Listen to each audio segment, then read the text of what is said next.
आज मैं आपके लिए ब्राजील के महान फुटबॉल प्लेयर पेले के जीवन की कहानी पर आधारित फिल्म लेकर आया हूँ, जिसका नाम है Pele the birth of legend. Pele Brazil के बहुत फेमस फुटबॉलर थे, जिसे आज तक फुटबॉल के इतिहास का बादशाह कहा जाता है, और उसी की वजह से ब्राजील ने पहली बार 1958 का फीफा वर्ल्ड कप जीता था। तो आज मैं आपको उसी की सच्ची कहानी बताऊंगा कि कैसे एक गरीब लड़का दुनिया का सबसे बेस्ट फुटबॉल प्लेयर बन गया। और अगर आपको इसी तरह की फिल्म एक्सप्लेनेशन पसंद आती है तो इस चैनल को सब्सक्राइब जरूर करना।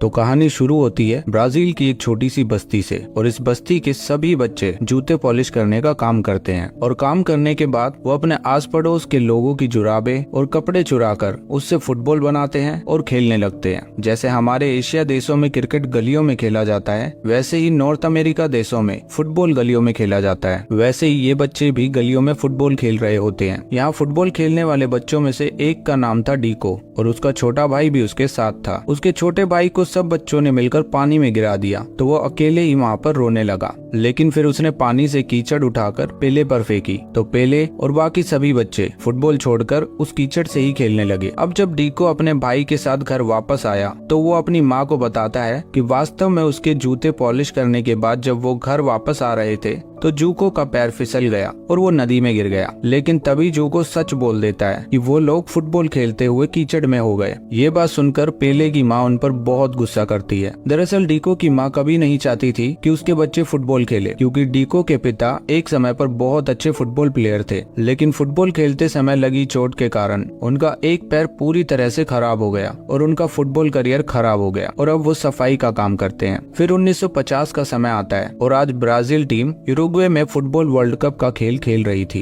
इसीलिए ब्राजील के सभी लोग अपना सारा काम छोड़ छाड़ कर फुटबॉल मैच सुनने के लिए रेडियो चालू करके बैठ गए थे, क्योंकि उस समय टीवी का आविष्कार नहीं हुआ था। लेकिन दुर्भाग्य से आज के मैच में ब्राजील बहुत बुरी तरह से हार जाता है और ब्राजील उस पूरे वर्ल्ड कप से बाहर हो जाता है। ये खबर सुनते ही ब्राजील के सभी लोगों की आंखों में आंसू आ गए, यहाँ तक कि छत पर लेटकर फुटबॉल मैच सुन रहा डीको भी रोने लगा। दरअसल ब्राजील के सभी लोग फुटबॉल खेल को बहुत पसंद करते थे, और अब डीको के पिता घर आते हैं और डीको अपने पिता से कहता है कि एक दिन मैं ब्राजील के लिए वर्ल्ड कप जरूर जीतूंगा, आप देख लेना। लेकिन तभी उसके पिता डीको से कहते हैं, डीको मुझे पता है कि तुम बहुत अच्छा फुटबॉल खेलते हो, लेकिन मैं चाहता हूँ कि तुम अपनी माँ की बात सुनो और फुटबॉल खेल से दूर रहो। दरअसल आज ये मैच हारने के बाद डीको के पिता को मानसिक रूप से काफी तकलीफ हुई थी। खैर अगली सुबह डीको की माँ उसको अपने साथ सफाई के काम पर लेकर गई। फिर काम करते हुए डीको की माँ को घर के अंदर से किसी ने बुलाया, तो उसकी माँ डीको को अपना काम देकर जाती है। लेकिन बेचारा डीको अकेले वहाँ बैठा हुआ चारों तरफ देखता है और उसकी नजर पड़ती है टेबल पर रखी हुई बहुत सारे केक्स और पेस्ट्रीज पर। तो बेचारा बेबस डीको वहाँ से जल्दी से केक उठाकर खा लेता है। लेकिन तभी वहाँ बहुत सारे लड़के आ जाते हैं और वो सभी एक फुटबॉल टूर्नामेंट के बारे में बातें कर रहे होते हैं,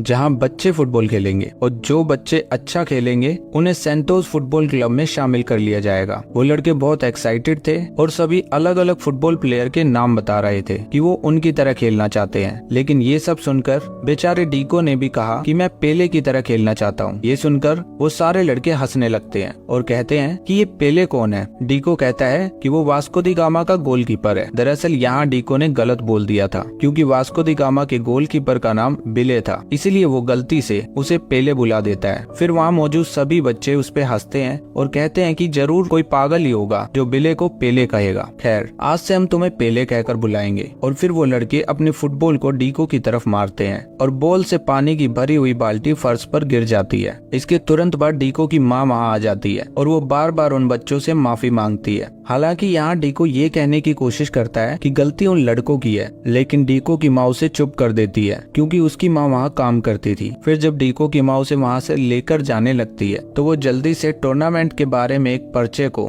टेबल से उठा लेता है। फिर वो अपनी बस्ती में पहुँचता है और अपने दोस्तों को उस पर्चे को दिखाकर कहता है कि हम भी एक टीम बनाएंगे और इस टूर्नामेंट में भाग लेंगे। ये सुनकर डीको का छोटा भाई कहता है, लेकिन अगर माँ को पता चल गया तो वो बहुत नाराज होंगी। डीको कहता है तुम चुप रहो। फिर डीको के सारे दोस्त मिलकर एक टीम बनाते हैं और उस टूर्नामेंट में भाग लेते हैं। यहाँ वो लड़के भी थे जिनसे डीको को इस टूर्नामेंट की खबर मिली थी, जिनके घर डीको की माँ काम करती थी। इधर डीको की टीम के एक लड़के ने अपने कमरे की चादर काटकर सबके लिए एक जैसी शर्ट बना बना डाली और अब फुटबॉल मैच शुरू होता है। यहाँ डीको की टीम को शूलेस कहा जाता है। अब फुटबॉल खेलते हुए डीको की टीम फाइनल तक पहुंच जाती है और अब फाइनल में उनका मुकाबला उन लड़कों के साथ था जिनसे डीको को टूर्नामेंट की खबर मिली थी, जिन्होंने डीको का नाम पेले रखा था। और ये नाम सुनते ही डीको को बहुत गुस्सा आता है। डीको की टीम में किसी भी खिलाड़ी के पास एक जोड़ी जूते नहीं थे और इसीलिए उन सभी ने खाने के गोदाम से मेवे की कुछ बोरियां चुरा ली और उन्हें बेच दिया। उन्हें बेचकर जो पैसा आया उनसे उन्होंने सभी टीम के लिए कुछ पुराने जूते खरीदे। उनमें से कोई भी जूता उनके पैरों में फिट नहीं था, साथ ही उन्हें जूते पहनकर खेलने की आदत भी नहीं थी। और अब उनका मैच शुरू होने वाला था द किंग टीम के खिलाफ। तभी मैच के अनाउंसर माइक पर बताते हैं कि शूलेस टीम के कैप्टन का नाम पेले है। पेले नाम सुनकर डीको को बहुत गुस्सा आता है। वो इस नाम को सहन नहीं कर पाता और अब फाइनल मैच शुरू होता है।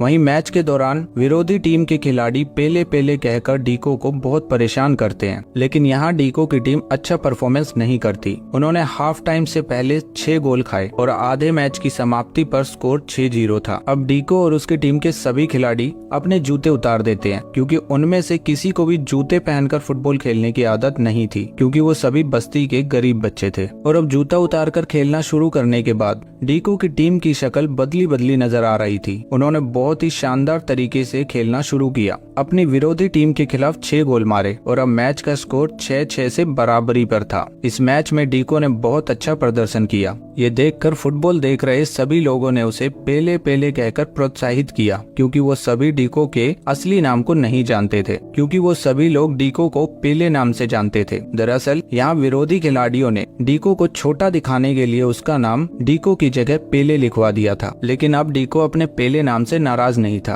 क्योंकि अब पेले नाम चल रहा था। और इसी पूरे मैच को डीको के पिता भी देख रहे थे। उसके पिता इस मैच को देखकर बहुत ज्यादा खुश होते हैं, क्योंकि उनके बेटे ने उनसे भी बेहतर फुटबॉल खेलना सीख लिया था। लेकिन फिर वो लोग वहाँ पहुँच गए जहाँ से डीको और उसकी टीम ने मेवे की बोरियां चुराई थी और उन लोगों ने डीको की पूरी टीम का पीछा करना शुरू कर दिया। और उन्हें देखकर डीको और उसके सभी दोस्त उनसे बचकर भागने लगे। फिर डीको और उसका दोस्त डियागो एक नदी पार करते हैं और एक मिट्टी की सुरंग के अंदर छिप जाते हैं। फिर वहाँ अचानक से बारिश होने लगी और बारिश होने के कारण कुछ देर बाद सुरंग के ऊपर से जमीन धंसने लगी। सौभाग्य से डीको तो वहाँ से बचकर निकल गया, लेकिन उसका दोस्त डियागो सुरंग के नीचे ही दब गया और उसकी वहीं मौत हो गई। बेचारा डीको अपने सबसे अच्छे दोस्त की मौत के लिए खुद को जिम्मेदार महसूस करने लगा। वो अपनी माँ के पास रोते हुए आता है और सब कुछ बताता है। फिर उसकी माँ उसे गले लगाती है और डीको को समझाती है कि जिंदगी में जब कोई हादसा होना होता है तो वो कैसे भी करके हो ही जाता है, उसके लिए अपने आप को जिम्मेदार नहीं ठहराना चाहिए। डीको रोते हुए अपनी माँ से कहता है, माँ, मैं एक अच्छा बच्चा बनना चाहता हूँ। आज से मैं रोज स्कूल जाऊंगा, मैं पढ़ाई करूंगा और मैं आज से फुटबॉल भी नहीं खेलूंगा। और इस घटना के बाद से डीको स्कूल जाना शुरू कर देता है। डीको अपने पिता के साथ साफ सफाई का काम भी करवाता है, लेकिन सच में उसने फुटबॉल खेलना छोड़ दिया था। लेकिन यहाँ डीको के पिता चाहते हैं कि डीको फिर से फुटबॉल खेलना शुरू करे, क्योंकि उन्होंने उस दोपहर फुटबॉल का मैच देखा था। डीको के घर के पीछे एक आम का पेड़ था। डीको के पिता ने उसे बताया कि मैं इस आम के पेड़ के आमों से फुटबॉल की प्रैक्टिस करता था, शूटिंग के लिए कच्चे आम और बैलेंस के लिए पके आम। दरअसल डीको के पिता उसे वापस फुटबॉल खेलने के लिए प्रेरित करने की कोशिश कर रहे थे, लेकिन डीको ने फुटबॉल के पहले गेम में कोई दिलचस्पी नहीं दिखाई। लेकिन फिर धीरे धीरे उसने अपने पिता की तरह फिर से आमों के साथ फुटबॉल खेलने की प्रैक्टिस करना शुरू कर दिया। धीरे धीरे समय बीतता गया और आज वो बच्चा डीको 13 साल का हो चुका है। और आज एक आदमी डीको के घर आता है। दरअसल ये आदमी सेंटोस फुटबॉल क्लब का मैनेजर था और वो डीको को सेंटोस फुटबॉल क्लब में शामिल कर लेता है। फिर डीको उस क्लब के लिए फुटबॉल खेलने लगता है, लेकिन यहाँ डीको बाकी बच्चों के साथ अच्छा नहीं खेल पा रहा था। उसका प्रदर्शन पूरी तरह से खराब हो गया था और इसी बात को लेकर डीको खुद ही काफी परेशान था। इसलिए डीको ने सोचा कि शायद वो दोबारा फुटबॉल नहीं खेल सकता और यही सोचकर वो अपने घर वापस जाने का फैसला करता है। आप जो सोचते हैं वही करते हैं। डीको ने भी ऐसा ही किया और अपने घर वापस जाने के लिए निकल पड़ा। फिर जब वो रेलवे स्टेशन पहुंचा तो उसकी मुलाकात डिबेट नाम के एक पुराने फुटबॉलर से हुई, जो अभी सेंटोस फुटबॉल क्लब का मेंबर था। डिबेट ने डीको से पूछा, तुम कहाँ जा रहे हो? डीको ने कहा, मैं अपने घर जा रहा हूँ सर। डिबेट ने पूछा, लेकिन क्यों? तो डीको ने उससे कहा कि मैं बाकी लड़कों की तरह खेल नहीं सकता। अगर मैं यहाँ रुक जाता हूँ तो मुझे कुछ नहीं होगा, लेकिन अगर मैं अपने घर वापस नहीं गया और पढ़ाई शुरू नहीं की तो मुझे भी अपने पिता की तरह साफ सफाई का काम शुरू करना पड़ेगा। फिर डिबेट ने डीको को समझाया, जिस तरीके से तुम फुटबॉल खेलते हो वो पुराना तरीका है, लेकिन बहुत अद्भुत है। तुम्हें पता है, जब काले लोगों को गुलाम बनाया गया था तो उन्हें बचाने के लिए एक मार्शल आर्टिस्ट आगे आया जिसका नाम था झींगा, और बाद में झींगा को फुटबॉल खेलने के विभिन्न तरीकों में शामिल किया गया, जिसकी वजह से फुटबॉल एक अद्भुत खेल बन गया।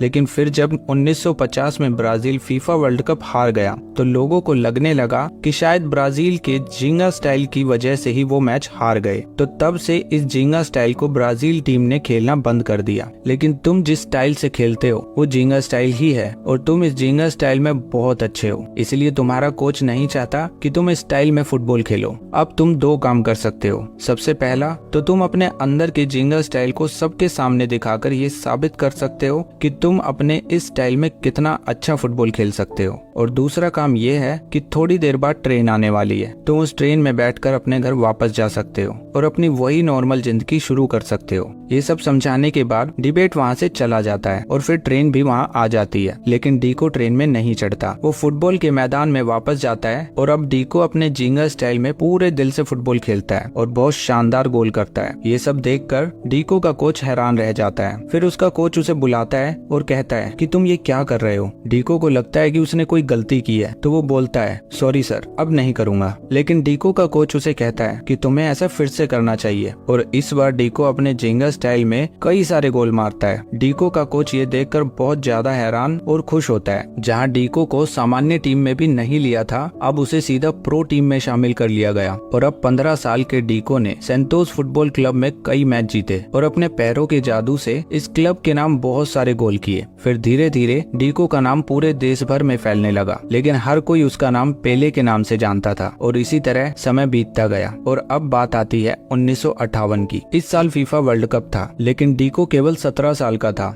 लेकिन जब टीम बनाने के लिए खिलाड़ियों के नाम की घोषणा की गई तो सबसे आखिरी में डीको का नाम था। इस खबर से डीको बहुत खुश हुआ। डीको के पिता भी अपने बेटे के लिए बहुत ज्यादा खुश हुए, लेकिन उसके पिता ने उसे बताया कि ब्राजीलियन लोगों ने फुटबॉल खेलना लगभग छोड़ दिया है। हम पिछले साल वर्ल्ड कप हार गए थे और अब तुम पर बहुत बड़ी जिम्मेदारी है, और मैंने तुम्हारे अंदर कुछ ऐसी खूबियां देखी हैं जो मुझ में भी नहीं थी। क्योंकि जब मैं फुटबॉलर था तो मैंने भी झींगा स्टाइल खेलने की कोशिश की थी, और ऐसे ही एक दिन जब मैं झींगा स्टाइल शॉट ले रहा था तो मुझे डाउट हुआ और मैं सोच में पड़ गया। नतीजा ये हुआ कि उस दिन मैं घायल हो गया। तुम कभी भी ऐसी दुविधा में मत फंसना, बस अपने दिल से फुटबॉल खेलना। फिर डीको के पिता उसे एक जर्सी देते हैं जिसके पीछे लिखा था पेले। डीको कहता है लेकिन पिताजी, यहाँ पेले क्यों लिखा है, ये मेरा नाम नहीं है। तब उसके पिता कहते हैं कि जब तुम्हें झींगा स्टाइल में खेलते हुए लोग देखते हैं तो हर कोई तुम्हें पेले के नाम से बुलाता है। फिर डीको अपने पिता से विदा लेकर ब्राजील की पूरी इंटरनेशनल टीम के बीच में आ जाता है। और अब प्रैक्टिस मैच शुरू होने से पहले टीम के कोच डीको से कहते हैं कि तुम किसी भी इंटरनेशनल मैच में झींगा स्टाइल में नहीं खेल सकते। ये स्टाइल भले ही सेंट क्लब में काम कर गया हो, लेकिन इंटरनेशनल मैचों में ये स्टाइल बिल्कुल भी काम नहीं करेगा।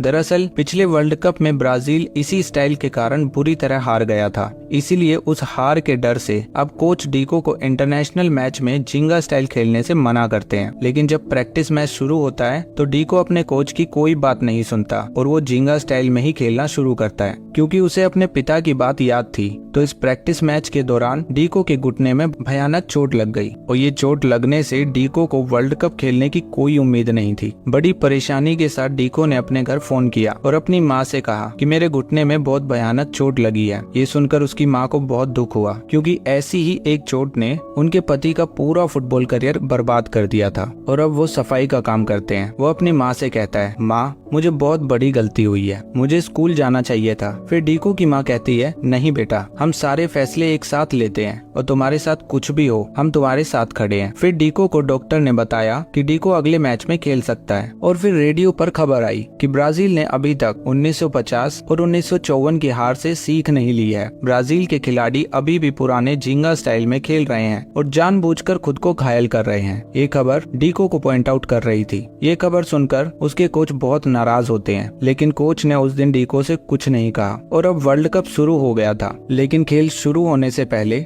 डीको के डॉक्टर उससे कहते हैं कि तुम्हें अपने घुटने का ख्याल रखना चाहिए, क्योंकि अगर इसके बाद तुम्हें कोई भी चोट लगती है तो तुम दूसरा मैच नहीं खेल पाओगे। डीको ने डॉक्टर की सारी बातें सुनी और बहुत ध्यान से खेलना शुरू किया। हालांकि ब्राजील धीरे धीरे मैच जीतकर सेमीफाइनल में पहुंच गया और अब सेमीफाइनल में ब्राजील का मुकाबला फ्रांस से हुआ। हाफ टाइम से पहले फ्रांस और ब्राजील 1-1 की बराबरी पर थे और हाफ टाइम के दौरान रेस्ट रूम में जाकर डीको अपने साथी खिलाड़ी जोस के पास गया क्योंकि जोस ने उसे बताया था कि उसे चोट लग गई है। लेकिन डीको उसे कहता है कि अगर तुम्हारा पैर सही है तो तुम अच्छा खेलते हो क्योंकि मैं तुम्हारे जैसा अच्छा नहीं खेल सकता। लेकिन जोस उसे बताता है कि मेरा पैर ठीक है लेकिन मेरा दिमाग ठीक नहीं है क्योंकि मैं जीवन भर यूरोपियन बनना चाहता था, लेकिन आज खेलते समय मुझे एहसास हुआ कि मैं वास्तव में ब्राजीलियन हूँ। तुम्हें याद है जब तुमने एक मैच में जिंगा स्टाइल खेलकर सभी लोगों को हैरान कर दिया था? ठीक वैसे ही खेल की आज हमें जरूरत है। फिर ये सब सुनकर डीको ने बहुत कॉन्फिडेंट फील किया और डीको खेल के मैदान में उतर गया। अब डीको पूरे आत्मविश्वास के साथ अपने पुराने अंदाज में खेलना शुरू करता है और खेलते खेलते डीको ने एक असाधारण गोल कर दिया। पूरे स्टेडियम में ब्राजील के नाम को पुकारा जाने लगा और फिर डीको ने अपने खेल कौशल से लगातार 2 और गोल मारे और इसी तरह स्कोर 4-1 हो गया और उस दिन ब्राजील ने फ्रांस के खिलाफ मैच जीत लिया। ये मैच सिर्फ डीको की वजह से जीता गया।